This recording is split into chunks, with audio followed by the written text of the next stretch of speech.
syukur kepada Allah Subhanahu Wa Taala pada malam ni, sehingga sebentar tadi kita semua dapat beribadah kepada Allah Tabaraka wa Ta'ala, dan itu adalah salah satu daripada nikmat yang dipanjangkan oleh Allah kepada kita semua sehingga ke malam ini. Dan sesiapa yang bersyukur ke atas nikmat dapat melakukan ibadah itu, maka syukur itu akan mengikat nikmat itu daripada lari di dalam kehidupan kita.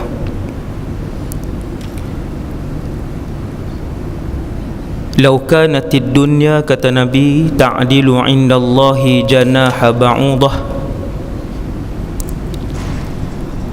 ma saqal kafira minha syurbata ma', ataupun ma saqa minha kafiran syurbata ma'. Kalaulah dunia yang kita tengok ini, tuan-tuan, ada harga di sisi Allah, bernilai di sisi Allah, janaha ba'udah, kalaulah dunia yang kita tengok di keliling kita yang terdiri daripada kereta mewah, sebahagian perniagaan yang mengaut keuntungan sehari 1,000-2,000 ringgit, dunia yang terdiri daripada rumah-rumah mewah, gedung-gedung kelang yang besar, dunia yang terdiri daripada anak-anak dan isteri, dunia yang terdiri daripada pangkat-pangkat yang tinggi, dunia yang terdiri daripada jawatan-jawatan ketua-ketua negara. Seandainya, kata Nabi, dunia ini ada nilai di sisi Allah, janaha ba'udah, sesama dengan nilai sebelah sayap nyamuk, ma saqa minha kafiran syurbata ma', nescaya kalian tidak akan melihat seorang kafir pun yang dapat meminum seteguk air.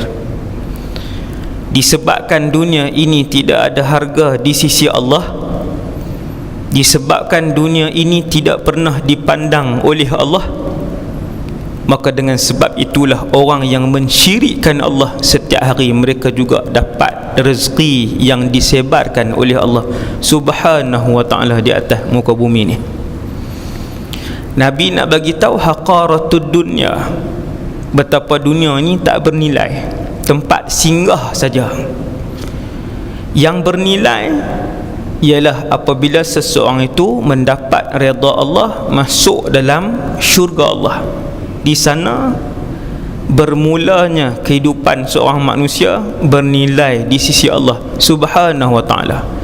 Syurga ada harga, redha Allah ada harga. Dapat hidup dengan Nabi SAW dan para rasul yang lain dalam syurga ada nilai di sisi Allah. Dapat melihat wajah Allah dalam syurga, itu juga ada nilai di sisi Allah. Dunia, seperti yang disebutkan dalam puluhan hadis oleh Rasulullah, ialah tempat untuk kalian diuji dan juga kita mengumpulkan sebanyak mungkin pahala untuk dibawa di hadapan Allah Subhanahu wa Ta'ala, dan akhirnya Allah redha dengan kita, kita redha dengan Allah. Maka hiduplah selama-lamanya, tidak pernah lagi susah, tak ada lagi miskin, tak ada lagi sakit, dan tidak ada lagi resah, iaitulah kehidupan dalam syurga. Tak ada yang lebih kenal dengan dunia ni daripada penciptanya sendiri, iaitulah Allah. Tuan-tuan, lihat saya duk sebut dunia-dunia ni, kena sebut ke anak-anak ni hari ni, supaya anak-anak dan ahli keluarga kita dia tak terlalu jauh tenggelam dalam dunia ni, duk ingat dunia ni last. Berapa orang ayah kita ni, ayah-ayah, ibu-ibu ni yang panggil anak bagi tahu dunia ni tempat singgah. Kita ada destinasi terakhir, iaitulah akhirat. Kalau kita berani sebut, kalau kita boleh sebut dekat anak-anak benda ni, insya-Allah cara pandang anak-anak dengan dunia ini akan berubah sehari demi hari, sedikit demi sedikit. Mereka akan melebihkan akhirat dalam kehidupan mereka. Sebab tu Rasulullah, walaupun dia duduk dengan Rasulullah, kalaupun ketika itu Nabi dengan kanak-kanak, Nabi tetap bercakap tentang benda-benda yang besar. Nabi cakap tentang akhirat, Nabi cakap tentang hubungan dengan Allah. Nabi tumpangkan di belakang dia satu hari dengan Ibnu Abbas. Nabi kata, ya ghulam, inni u'allimuka kalimatin, aku nak ajar kamu beberapa ayat.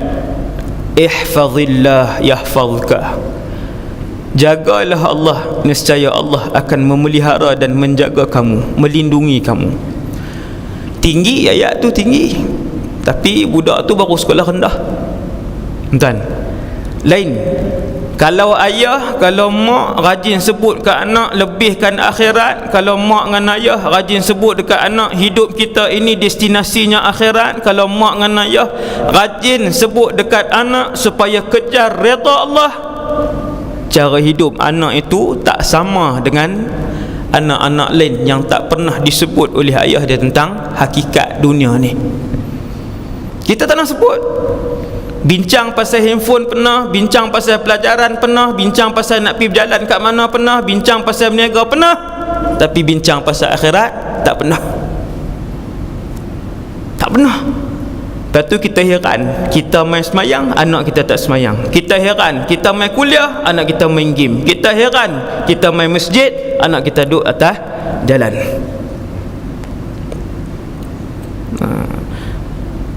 Sebab kita tak sebut kepada mereka seperti mana yang diajarkan oleh Rasulullah sallallahu alaihi wasallam. Luqmanul Hakim pun dengan anak dia kan, dia pesan, wala tamshi fil ardi maraha, wahai anak, janganlah kamu jalan dalam keadaan yang bongkak di atas muka bumi. Wahai anak, sembahlah Allah dan jangan mensyirikkan Allah dengan sesuatu. Wahai anak, Luqmanul Hakim. Sebut. Di situ ada kesannya, tuan.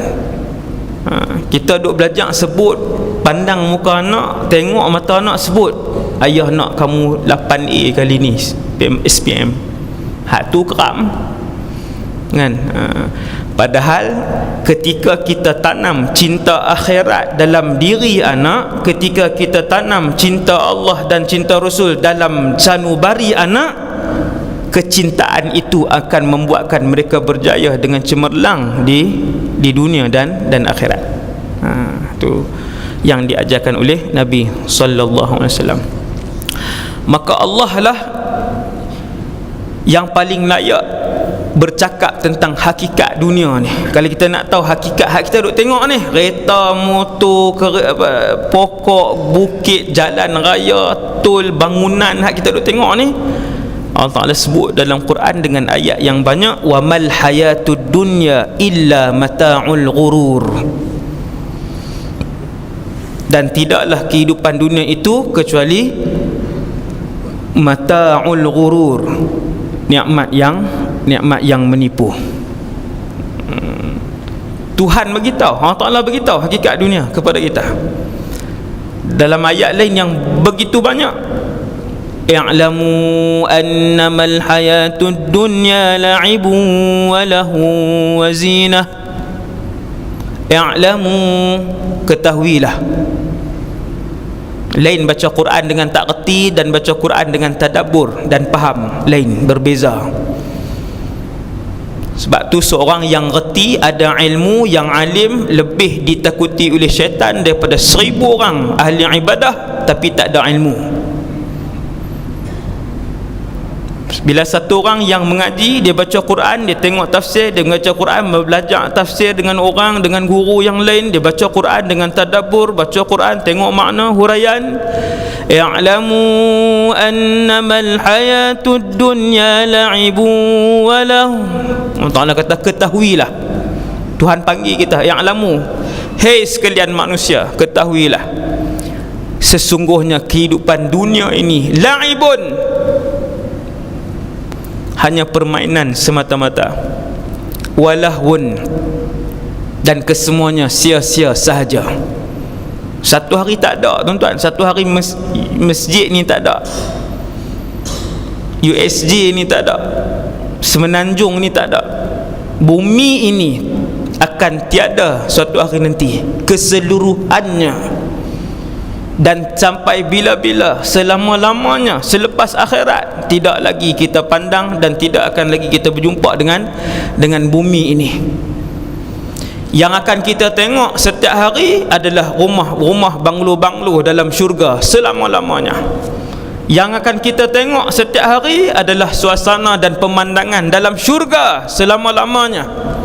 Yang akan kita tengok tiap-tiap hari adalah sungai-sungai dan lautan dalam syurga selama-lamanya. Sebab tu Allah Ta'ala isytihar, yang ni fatamorgana saja. Bangunan ni akan runtuh, pohon itu akan hilang, lautan itu akan tiada, bumi, bukit, bukau, gunung, ganang, matahari dan bulan, kesemuanya akan lenyap. Ada satu alam lain lagi, satu alam lain lagi yang kita akan berkenalan, yang akan kita teroka, yang akan kita tengok, iaitulah sama ada satu alam yang dinamakan syurga ataupun alam tu namanya neraka. Wal'iyadzubillah. Wazinatun, penuh dengan perhiasan, kata Allah. Watafakhurun bainakum, saling bermegah-megah di antara satu sama lain. Kawan ni nak tunjuk kereta dia, kawan ni nak tunjuk pangkat dia, kawan ni nak tunjuk menantu dia, kawan ni nak tunjuk perniagaan dia. Watakathurun fil amwali wal aulad, dan kalian akan berlumba-lumba di atas muka bumi ni dengan harta dan anak pinak. Ini hakikat dunia yang diterangkan sendiri oleh pencipta dunia ini. Dan betapa tidak ada harga dunia ini apabila Rasulullah sallallahu alaihi wasallam sebut, Nabi kata rak'ata al-fajri khairun minad dunya wa ma fiha. Siapa yang sempat buat tiap-tiap pagi sebelum sembahyang subuh 2 rakaat solat sunat subuh, maka ia lebih berharga daripada seluruh isi dunia dan isinya. Berapa ribu rakaat? 2. Berapa harga 2 rakaat subuh tu? Lebih berharga daripada dunia dan seluruh isinya. 2 ya, 2 rakaat aja. Tuan-tuan tengok betapa tak ada. Ulama sebut hadis ni, kalian boleh tengok, umat Nabi Muhammad boleh tengok betapa tidak bernilainya dunia ni. Satu bahagian. Satu bahagian yang lain betapa besar ganjaran itulah. Ganjaran beberapa amalan, antaranya yang ni lah, kan? Banyak lagi hak yang Nabi sebut lebih berharga daripada dunia dan seluruh isinya tu, lagi lebih banyak yang lain. Antaranya 2 rakaat subuh tadi. Kemudian Nabi sebut ribatu yaumin fi sabilillah khairun minad dunya wa ma fiha. Sehari kita berjuang pada jalan Allah, keluar berjihad pada jalan Allah, sehari itu lebih bernilai daripada satu dunia ni dan seluruh isinya. Dan banyaklah puluhan hadis yang lain cerita tentang betapa tidak bernilainya dunia ini di sisi Allah Subhanahu wa taala.